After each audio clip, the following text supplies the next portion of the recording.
মরিতে চাহি না আমি সুন্দর ভুবনে, মানবের মাঝে আমি বাঁচিবারে চাই, এই সূর্য করে এই পুষ্পিত কাননে, জীবন্ত হৃদয় মাঝে যদি স্থান পাই।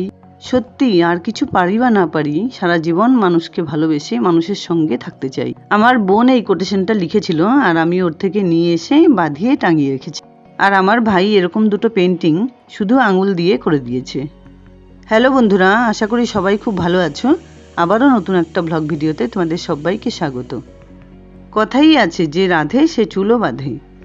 তাই রান্না করার পাশাপাশি সামান্য একটি মাত্র জিনিস দিয়ে কিভাবে আমি আমার চেহারায় গ্লো বাড়াতে পারি সেটাই তোমাদের সঙ্গে শেয়ার করব। তাই শেষ পর্যন্ত ভিডিওটা দেখার অনুরোধ রইল। আশা করি তোমাদের খুব ভালো লাগবে। সকালের টুকটাক কাজকর্ম সেরে স্নান পুজো করে নেওয়া হয়ে গেছে। বড় ছেলের 11-এর এক্সাম শেষ হলো, ও এখন বাড়িতেই আছে। আর ছোট ছেলে চলে গেছে খেলতে। ওকে স্টেশনে তুলে দিয়ে এসে সকালে ব্রেকফাস্ট সেরে ভাতের চালটা ভিজিয়ে রেখেছি।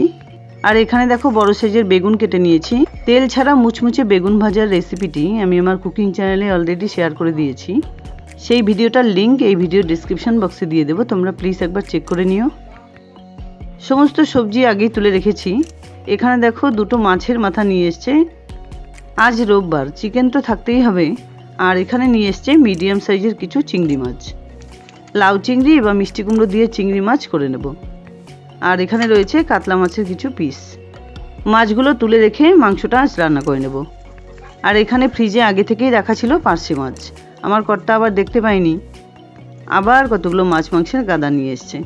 এত মাছ মাংস ধুতে ধুতে না হাতে এত গন্ধ লাগে যে পরে ভাত খেতে বসে খেতে ইচ্ছে হয় না। এর আগে অনেক ভিডিওতে আমি তোমাদের সঙ্গে শেয়ার করেছিলাম যে এরকম ধরনের ছোট মাছের আঁশ খুব সহজেই আমি কিভাবে ছাড়িয়ে নিই। তার আগে দেখো এখানে একটা গামলাতে আমি কিছু বেথো শাক মানে বথুয়া শাক কেটে নিয়েছি। আমাদের নর্থ বেঙ্গলের ভাষায় এটাকে বলে বথুয়া শাক। শাকটা আজ একটু অন্যরকমভাবে রান্না করব। কালো জিরে কাঁচা লঙ্কা ফোড়ন দিয়ে তার সঙ্গে একটু রসুন থেতো করে দিয়ে শিম ভেজে তারপর শাকগুলো দিয়ে দেবো। আর এখানে ছোট আলু কেটে নিয়েছি, পেঁয়াজ করে দিয়ে ভাজা করব। আর এই সবজিটার নাম হচ্ছে স্কোয়াশ। এটা অনেক রকমভাবে খাওয়া যায়। আর এখানে দেখো নিয়ে এসছে একটা বড় সাইজের পেঁপে। পেঁপে খেতে আমার কিন্তু খুব ভালো লাগে। দোকান থেকে বলে দিয়েছে যে চালের ড্রামের ভেতরে যদি পেঁপেটা রেখে দিই তাহলে খুব সুন্দরভাবে পেকে যাবে। রান্নার আগে সবার প্রথমে শাকগুলো ধুয়ে নিচ্ছি। শাকে কিন্তু প্রচুর পরিমাণে ধুলোবালি থাকে।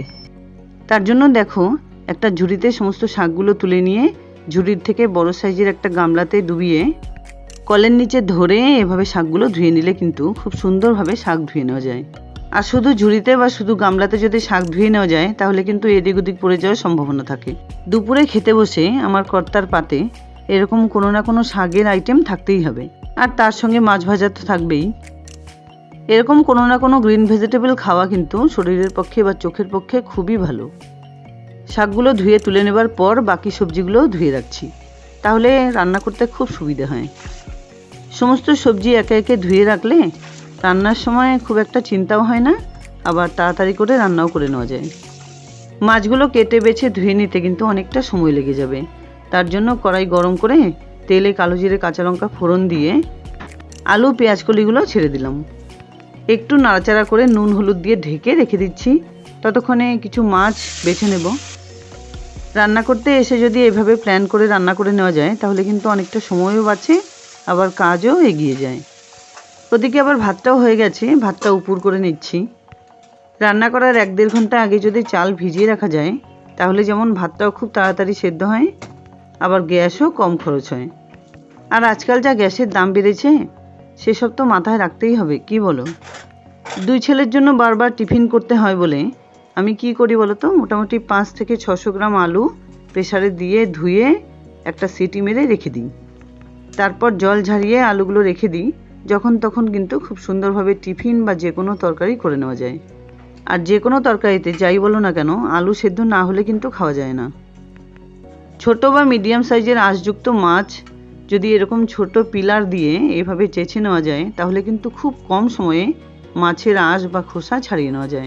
এরকম ছোটোখাটো যে কোনো পুরনো পিলার তো ঘরের কোণায় আমাদের পড়েই থাকে। আর সেটা যদি বুদ্ধি করে এভাবে কাজে লাগানো যায় তাহলে কিন্তু খুব ভালো হয়। কমার্শিয়াল এরিয়াতে বাড়ি হলে যাদের আছে তারাই জানে কী ধরনের কষ্ট।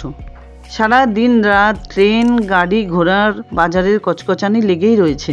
তার উপরে চলছে প্রমোটারদের কাজকর্মের অত্যাচার। এগুলো সব সহ্য করতে করতে মনে হয় একটা নির্জন জায়গায় কোথাও চলে যাই। মাছ বাছা বা ধুয়ে নেবার সময় আমার আবার একটু নলের কলটা চালিয়ে নিতে হয়। তা না হলে বেছে নেবার সময় যদি হাতের নখে ঢুকে যায় তাহলে খুব ঘেন্না হয়। আর এইভাবে করে মাছ ধুয়ে নিলে সঙ্গে সঙ্গে কিন্তু পরিষ্কারও হয়ে যায়।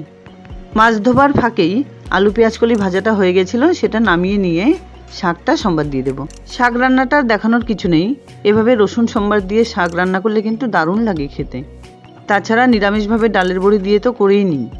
মাঝে মধ্যে মুখের স্বাদ বদলাতে এভাবে আমি শাক রান্না করে নিই। এবার খুব ভালোভাবে তেলটা গরম করে মাছগুলো ভেজে নিচ্ছি। পার্শে মাছ, ভোলা মাছ কিন্তু এমনিতেই খুব নরম, তার জন্য তেলটাকে কিন্তু খুব ভালোভাবে গরম করে নিয়েছি, যাতে একটা মাছও ভেঙে না যায়। তাই একবারে না ভেজে 2-3 বারে মাছগুলোকে ভেজে নিচ্ছি। মাছগুলো ভেজে তুলে নেবার পর একটু কালো জিরে, কাঁচা লঙ্কা আর পেঁয়াজ কুচি দিয়ে হালকা একটু নাড়াচাড়া করে দিয়ে দিচ্ছি একটা টমেটো কুচি।